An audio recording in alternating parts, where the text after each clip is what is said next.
Welcome back, everyone. I'm Brady Ridley, your host, and tonight we're diving into some engineering creativity. Joining me tonight is a rising star in the world of innovation and design, and a high school engineering student who's already making waves in the engineering area. Please give it up for Abigail Britton. Hello, everybody. Abigail, it's so great to have you here. First off, can you tell everyone a little bit about yourself? Well, my name is Abigail Britton, and I am applying to the mechanical engineering aspect of GHP. And my favorite part about engineering is solving problems that people normally don't even think of. That's amazing. So let's dive into your process. When you're looking at an engineering project, what's the first thing you do? Well, the first thing that I do is I brainstorm. I like to ask myself questions. What are some challenges that people are facing, and what are some problems in today's world? And once I brainstorm and I find my problem, then I start there. Abigail, that's such a thoughtful approach. Can you give us an example?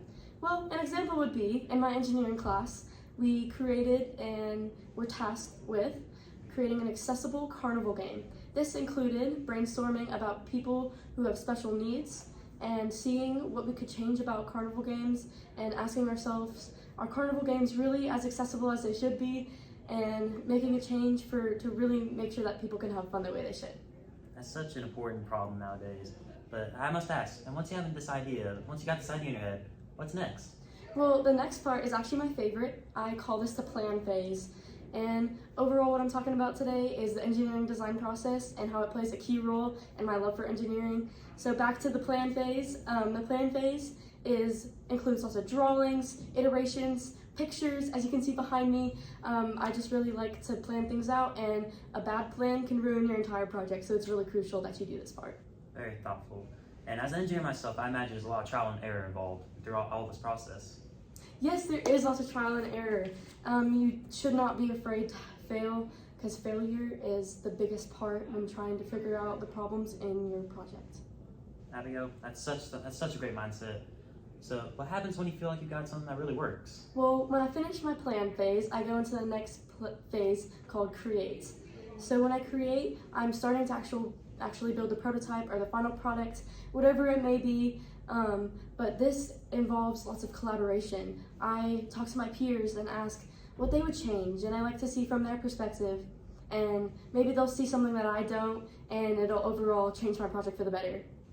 So collaboration plays a big role? Exactly, collaboration is key. Also, I'm not afraid to ask questions and just make sure that I'm really doing the best that I can. Well, that's amazing, Abigail. But now I must ask, I know many people in the audience are wondering this. Over all the projects that you've done, all the amazing, even the bad ones, out of all the projects, what is one of the biggest lessons you've learned throughout? The biggest lesson that I have learned is not to be intimidated by failure. Failure is key to your success. Without failure, you won't know if something is really going to work the way it should.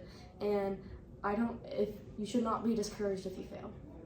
Abigail, such truly inspiring words, I must say, but I have one more question for you. What would you say, any final advice you'd give to any young, aspiring engineers like coming out of high school? Like, what would you think would be the best thing they should do? Well, the best thing they can do is to keep pushing, keep challenging themselves, keep their mind open, and don't be afraid to ask, what if? No. Words to live by, Abigail. Thank you for being here and sharing your insights, and keep up the amazing work. Well, thank you so much for having me. I had fun. Abigail Britton, everybody.